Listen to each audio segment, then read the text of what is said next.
الحمد لله الذي أرسل رسوله بالهدى ودين الحق ليظهره على الدين كله وكفى بالله شهيدا. أشهد أن لا إله إلا الله وحده لا شريك له وأشهد أن سيدنا محمدا عبده ورسوله لا نبي بعده. اللهم صل وسلم وبارك على سيدنا محمد الفاتح لما أغلق والخاتم لما سبق ناصر الحق بالحق والهادي إلى صراطك المستقيم وعلى آله حق قدره ومقداره العظيم. قال الله تعالى في القرآن الكريم: أعوذ بالله من الشيطان الرجيم. بسم الله الرحمن الرحيم. وإلهكم إله واحد لا إله إلا هو الرحمن الرحيم. إن في خلق السماوات والأرض واختلاف الليل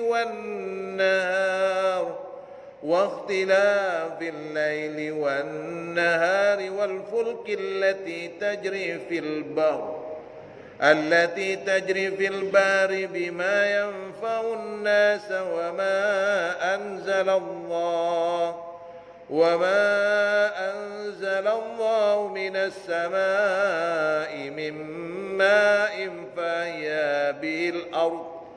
فأحيا به الأرض بعد موتها وبث فيها من كل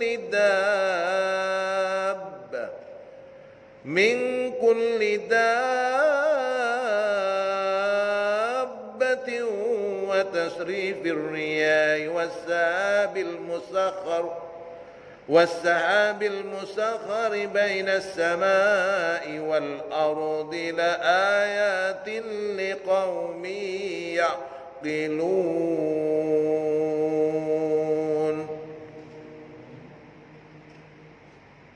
Tuhanmu adalah Tuhan yang Maha Esa. Tiada Tuhan yang berhak disembah melainkan Dia yang Maha Pemurah lagi Maha Penyayang. Sesungguhnya dalam penciptaan langit dan bumi, pergantian malam dan siang, bahtera yang berlayar di laut membawa apa yang berguna bagi manusia, dan apa yang Allah turunkan dari langit berupa air, lalu dengan air itu Dia hidupkan, suburkan bumi sesudah mati atau keringnya, dan Dia sebarkan di bumi itu segala jenis hewan dan pengisaran angin dan awan yang dikendalikan antara langit dan bumi. Pada semua itu sungguh terdapat tanda-tanda bagi kaum yang berakal. Shadaqallahul azim. Maha benar Allah dengan segala firman-Nya. Ashabul fadilah, para alim, ulama, para sepuh, bini sepuh, segenap takmir Masjid Al-Furqan, Bapak Ibu jamaah salat maghrib dan isya yang dirahmati dan semoga selalu dibarokahi oleh Allah Subhanahu wa taala. Pertama, mari kita bersyukur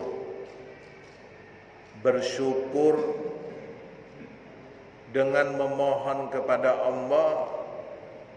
Dengan syukur kita ini Allah tambahkan karunia, nikmat iman, Islam, sehingga kita semua termasuk dari golongan yang mendapatkan umur panjang untuk beribadah.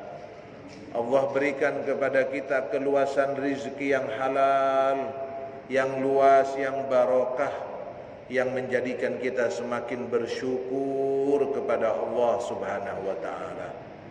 Termasuk rasa terima kasih kita kepada baginda Rasulullah Muhammad sallallahu alaihi wasallam. Semoga rasa terima kasih kita kepada Rasulullah kita lanjutkan dengan ikhlas, istiqomah, membasahi lisan kita ini dengan solawat dan salam kepada beliau. Semoga dengan solawat dan salam yang kita sampaikan kepada baginda Rasul menjadi salah satu jalan bagi kita semua untuk kemudian mengamalkan sunnah-sunnah beliau, sehingga kemudian kita istiqomah mengamalkannya dan kita termasuk yang kelak mendapatkan syafaat baginda Rasulullah Muhammad sallallahu alaihi wasallam. Semoga dengan barokah ini Allah berikan kita kebahagiaan dunia, kebahagiaan akhirat. Amin ya rabbal alamin. Bapak Ibu jamaah yang dirahmati Allah. Jadi pembahasan kali ini termasuk kepada kelompok yang berbicara tentang Allah, yang bertujuan menggarisbawahi perlunya mengingat nikmat-nikmat Allah. Jadi kita ini memang harus banyak bertafakkur. Muhasabah kita itu harus diperuncing, terutama berkaitan dengan mengingat nikmat yang Allah berikan, tentang ridhonya Allah kepada kita untuk beribadah. Jangan sampai kita ini remeh, Pak. Nang masjid ya nang masjid aja, lo gak gampang. Ke majlis, ini kan majlis namanya, atau majlas, terserah, sama aja sih. Ke majlis, datang ke majlis, teko aja, lo gak bisa begitu. Kalau bukan karena rahmat Allah, ridha Allah, berat. Masya Allah, ini termasuk anugerah, peparing ini Pak, karunia, sehingga panjenengan dimudahkan langkah ke masjid, dimudahkan untuk hadir ke majelis-majelis ilmu ini. Makanya Rasulullah kan sudah pernah bilang, saya ingatkan aja ya, kalau kalian bertemu dengan taman-taman surga, mampirlah. Ini kan taman-taman surga, disuruh mampir, disuruh duduk maksudnya. Masya Allah. Jadi ini anugerah panjenengan hadir ini. Makanya ini juga sebagai apa? Bentuk mengingat. Saya pernah sampaikan kan, ketika kita melaksanakan perintah Allah, kita ini sholat, kita ini zikir, kita ini sedekah, kita ini infak, semua melakukan amalan-amalan soleh, itu sebenarnya hakikatnya, garis bawahnya adalah rasa terima kasih kita kepada Allah. Itu bersyukur. Sama halnya saya pernah bilang, kita ini bingung karena saking banyaknya hajat kita, doa-doa kita ambil Quran sudah. Baca Quran. Sudah baca Quran, Allah yang akan mengatur. Sama saya kemarin sampaikan Isra Mi'raj. Kita ini punya kekurangan, keterbatasan, masih banyak salah, banyak dosa, masih melakukan ini. Sholat, kata Syekh Mutawalli Asy'arawi, saya sampaikan kemarin, kenapa kita datang kepada Allah? Kita ini mau memperbaiki jiwa kita. Sholat aja yang benar, sehusuk bisanya kita bagaimana? Sehusuk kita, itu aja. Makanya ini disampaikan dalam tafsir ini agar supaya kita banyak mengingat nikmat-nikmat Allah, beribadah kepada Allah, dan ini lagi yang paling penting, tidak meragukan ancaman-ancaman Allah. Hati-hati. Meragukan ancaman berarti kita akan meremehkan, Pak. Bahaya kalau orang meremehkan, naudzubillah. Makanya yang kita bahas pertama ayat 163 berbicara tentang sifat Allah. Ini sebenarnya sudah disampaikan pada surat Al-Fatihah. Wa ilahukum ilahu wahid. Ini kapan dibaca biasanya sama bapak-bapak ya? Biasanya sholat, tahlil, itu kan tujuannya apa? Tujuannya apa? Ini tujuannya mengingatkan kita, wa ilahukum ilahu wahid la ilaha illa huwar rahmanur rahim. Sama dengan la ilaha illallah. Jaddidu imanakum, perbaharui, refresh. Jadi kita ingin memperbarui iman, la ilaha illallah, la ilaha illallah. Itu. Ini pernah saya sampaikan juga ya. Disampaikan di sini, yukhbiru ta'ala an tafarrudihi bil ilahiyah. Ayat ini, wa ilahukum, dan Tuhan kalian, ilahu wahid, Tuhan yang esa, yang satu. Allah memberitahukan keesaannya kepada kita semua. Allah memproklamirkan, bilang Allah itu, saya ini sendiri, nggak ada yang menyamai, nggak ada. Annahu la syarikalah, bahwa sesungguhnya dia Allah tidak memiliki sekutu. Wala adilah, tidak ada yang bisa menyamai Allah, tidak ada yang bisa menandingi Allah. Lahu bal huwallahul wahidul ahad. Bahkan dia Allah adalah wahid satu, ahad esa, al-fardus somad, yang sendiri menjadi tempat bergantung hamba-hambanya, tempat bergantung hamba-hambanya. Sendirian, gak ada yang bantu Allah. Allah maha segala-galanya. Makanya di sini Allah mendeklar dirinya, wa ilahukum ilahu wahid. Biar kita ini terbuka mata kita, terbelalak mata kita, sadar bahwa Allah itu maha segala-galanya, tidak butuh kepada siapapun. Huwal ghani al-muni, dialah Allah yang maha kaya, yang bisa menjadikan orang itu cukup mampu kaya. Gitu. Alladzi la ilaha illa huwa, yang tiada ilah kecuali dia Allah. Wa annahu rahmanur rahim, dan sesungguhnya dia maha pemurah, maha penyayang. Wa qad taqaddama tafsir hadainil ismaini, dan telah dibahas tentang sifat Allah ini, tentang Rahman Ar-Rahim ini pada pembahasan yang ada dalam surat Al-Fatihah, fi awalil Fatihah. Fi awalil Fatihah berarti kapan? Bismillah, Bismillahirrahmanirrahim. Karena ini menganggap Bismillah itu bagian dari Al-Fatihah.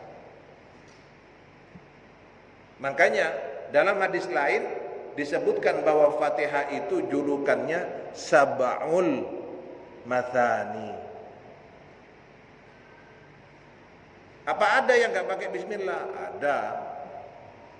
Sudah, itu menurut keyakinannya. Wa fil hadithi an Syahr ibn Hausyab an Asma binti Yazid bin Nisakkan an Rasulillah sallallahu alaihi wasallam annahu qala, bahwa ada dalam satu hadis dari Syahr bin Hausyab dari Asma bin Yazid, dari Sakan bin Sakan, dari Rasulullah sallallahu alaihi wasallam annahu, beliau bersabda, sungguhnya beliau bersabda bahwa nama Allah yang Maha Agung dalam dua fi hatainil ayataini, ilahukum ilahu wahid la ilaha illa huwar rahmanur rahim, ada dalam dua ayat Ismul A'zamnya Allah itu. Gimana? Di ayat yang kita bahas ini, kemudian di ayat Alif Lam Mim, Allahu la ilaha illa huwal hayyul qayyum. Ada di dua ayat ini. Tsumma dzakara dzalil ala tafarrudi bil ilahiyyah bi khulqis samawati wal ardi wa ma fihima wa ma baina dzalika mimma dar'a wa bar'a minal makhluqati dallati ala wahdaniyatihi. Makanya dua ayat ini menjadi dalil tentang keesaan Allah berkaitan dengan uluhiyah sebagai pemilik, sebagai Allah yang menciptakan langit dan bumi dan apa yang ada di dalam keduanya atau apa yang ada di antara keduanya, yang diadakan ataupun yang diciptakan dari berbagai macam makhluk-makhluk yang menunjukkan tentang keesaan Allah Subhanahu wa taala.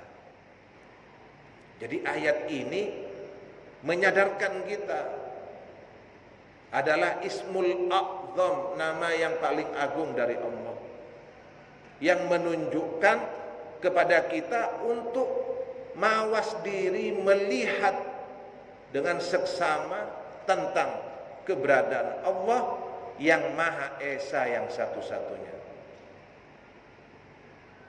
Wa ilahukum ilahu wahid, dan Tuhan kalian adalah Tuhan yang satu. La ilaha illa huwar rahmanur rahim, yang tiada dua, yang tiada Tuhan kecuali Dia yang memiliki sifat Maha Pemurah dan Maha Penyayang. Dialah Allah. Ini 163. Jadi yang berhak disembah ini Allah. Allah mendeklar ini. Kalau sudah kita seperti itu, harus temenan. Sami'na wa ata'na. Itu sama juga kalimat declare itu yang lain. Innani anallah, sesungguhnya aku adalah Allah. Lah sudah, ikuti itu. La ilaha illa ana, tiada Tuhan kecuali aku. Allah sudah jelas itu. Fa'budni, maka sembahlah aku. Wa aqimis sholata lidzikri, dan dirikan sholat untukku. Begitu.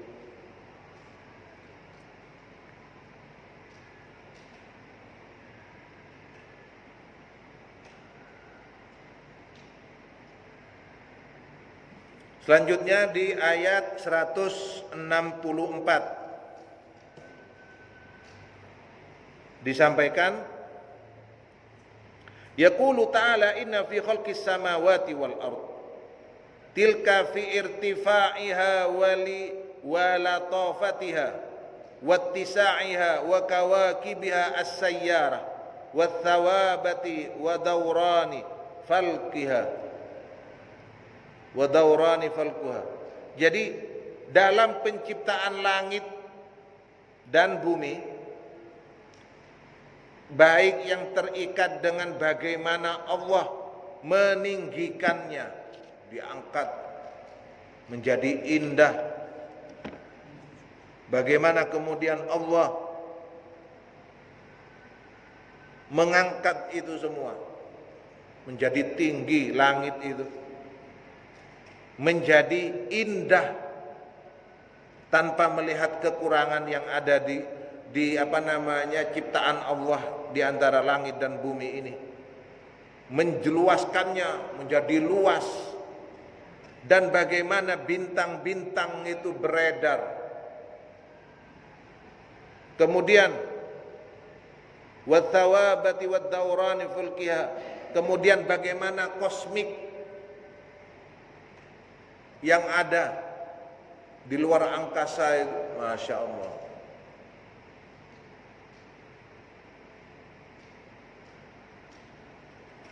Berkaitan dengan falakiyahnya. Wa hadhil ardu fi kithafatiha. Bagaimana bumi ini dalam kepadatannya. Wa nakhifadiha wa jabaliha wa bihariha wa kifariha wa wahadiha wa umraniha. Bagaimana bumi ini kemudian berbentuk berbagai macam, ada gunung, ada lembah, ada padang Sahara, ada hutan, ada keramaian, semuanya diatur oleh Allah begitu proporsional, begitu indah, begitu seimbang. Wa ma fiha minal manafi', belum lagi ketika kita melihat pembagian itu, gunung, hutan, keramaian, ditempati orang-orang yang mukim, semuanya memiliki manfaat, memiliki arti, memiliki guna. Allahu Akbar. Ini kan harusnya menyadarkan kita siapa kita dan siapa Allah. Betapa Allah menunjukkan dirinya. Saya kemarin lihat potongan Habib itu katanya. Ditanya sama penanya, kenapa sih kok kita ini ada ateis, kok ada yang seperti itu, kenapa kok seperti itu? Dijawab kemudian bahwa ketika kita melihat sesuatu, ambil contoh bagaimana kemudian kita ini melihat alam semesta ini ada, berarti ada sesuatu yang besar, yang lebih besar dari alam semesta ini yang membuat ini ada. Bagaimana kemudian dimisal-misalkan bahwa tukang potong, ya Pak ya, tukang potong di situ kan banyak orang gondrong. Tuhan di mana katanya? Dibilang itu loh orang yang rambutnya tidak dipotong.